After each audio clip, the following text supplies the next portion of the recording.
پټې ګاڼه کول څنګه دي؟ یو ګاڼه کول دي ځمکه، یو د هغې نه فایده اخیستل دي. ګاڼه خو روا ده، خو فایده اخیستل ترې بند دي.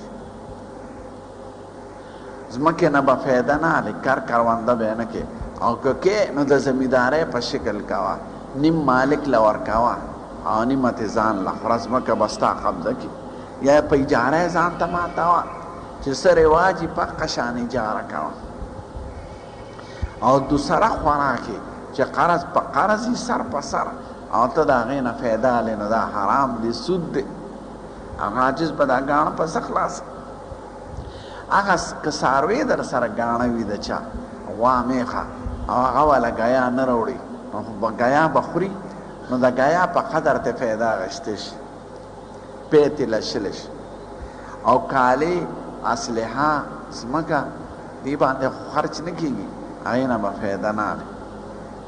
که فایده تې اخلي ځان ته بې حسابې